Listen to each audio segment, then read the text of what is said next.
Hey everyone, Tyler King here with the Denver Gazette after Colorado's 34-7 win over Arizona here in Tucson. Another dominant road win for the Buffs. Their third straight road win. It's the first time since 1996 they've had three straight road wins in the same season. I mean, this Buffs team has seemingly now has a habit of winning these huge road games and making statements when they can here in the Big 12. They improved to 5-2, already surpassing last year's win total.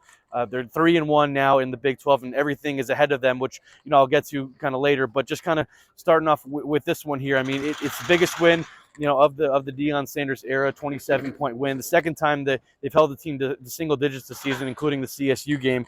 I mean, it's just a huge performance, and it started from the first play of the game with Arizona coming out, doing an onside kick on the very first play, kind of catching CU by surprise, but they're able to recover it and not let Arizona make a huge play early on, and CU makes them pay. I mean, the first two plays don't go so great. They go backwards with a sack, but then Shedeur Sanders finds LaJohntay Webster for a huge play up near the goal line, and they're able to punch it in a couple plays later to kind of take a 7-0 lead.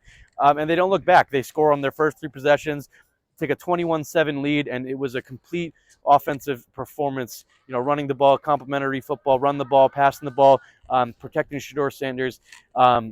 An excellent day on third down. I think the Buffs converted their first 5 third downs. They were 8 for 11 at one point on third down. And they were staying ahead of the sticks. Isaiah Augusta gets his first start of the season, which we all expected coming into the game, and he did a great job of getting the yards he needed to on first down. He wasn't hitting home run plays, but he was getting 2, 3, 4 yards at a time and keeping CU out of those third and long situations that plagued them so often last season when they'd be giving up sacks on occasion. In multiple sacks throughout a game, but today it was the reverse. They were the one kind of stay ahead in the sticks, like I said, converting on third down, doing a good job, and obviously they take that 28-7 halftime lead, and it's over from there. I mean, the CU was able to put this game on cruise control in the second half. Really didn't have to do much of anything. Only had the 2 field goals for Alejandro Mata there in the second half. That was all the scoring, and it's all the scoring they needed. They did everything they needed to in the first half of this one. Defensively, I mean, easily the best defensive performance of the last 2 seasons. 7 sacks. It's been a long time since we've seen a Buffs D-line feast like they did today, and it was multiple guys doing it. Keaten Wade, it's his first action as a member of the Buffs, one of the Kentucky transfers. Him and his twin brother Destin Wade, a quarterback, came here together in the offseason, and Keaten had a huge day. He had a sack on third down on Arizona's very first possession of the game, and it just kind of snowballed from there. Sam Okunlola continues to play really well. He had 2 sacks. BJ Green had a strip sack. That was a huge play that came just a couple plays after CU fumbled by themselves. So just a huge performance by this defense. And it was one that was without Travis Hunter for much of the game. He didn't play at all in the second half. He was a little bit banged up, a little bit sore. Seemed like he re-aggravated a little bit that shoulder injury that he had last week. He had a diving attempt for a touchdown in the first half on offense he didn't come up with, and seemed like he wasn't himself after that. So the Buffs just kind of sat him down for the second half, understandably up pretty comfortably. So, but I mean, Colton Hood, the guy who replaced him in the lineup all game long, was fantastic. He had just a young player, one of the future stars, it seems like, of this program as a whole. He has the big pick last week that gives CU the lead against Kansas State late before they give it back up. But he comes up with a big interception, or it wasn't too consequential, but he has an interception late in this game in the second half. He did a great job against Teteroa McMillan, the star Arizona wide receiver, who is probably going to be a first-round pick in next year's draft. I mean, I think TMAC finished with 5 catches for 38 yards. I mean, that is well below his average. I mean, he came into the game as the top receiver in the Big 12 and just did not have any kind of impact. He and the Arizona offense as a whole were pretty limited by the CU defense. I mean, the only real offense they were generating throughout the game was Noah Fafita with his legs a little bit, a couple plays here and there. But I mean, CU's defense as a whole deserves a ton of praise for what they were able to do in this game, and it's a huge building block going forward. Like I said, I mean, they're 5-2 now. 5 games left throughout and the rest of the way of the season, and CU is probably going to be favored in all of these games. Next week's game against Cincinnati looks a little bit tougher, maybe on than on paper, or maybe originally thought of. They had a pretty big win today against Arizona State. I think they're 5-2 as well. Cincinnati is, so that's not going to be an easy game by any stretch of the means. But CU is definitely going to be favored after a performance like this today.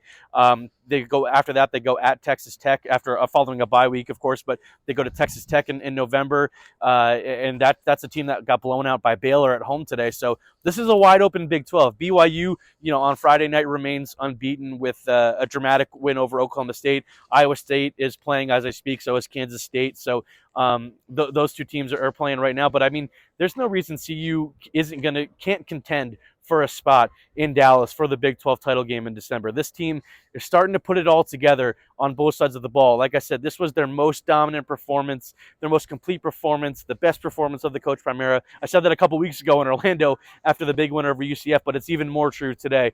They were slight underdogs in this game, but I think it was kind of a pick-em just based off of Arizona being the home team. But CU did what I expected, and it surpassed it. I thought they would have a pretty convincing win today. I think I picked them to win by about 15, but they far surpassed it. This was not really a contest today. Arizona seems like they're dealing with a bunch of injuries as well, so that could have played into it as well. But you just really have to credit what CU's done on both sides of the ball. Even special teams today, they didn't give up any big plays in the return game.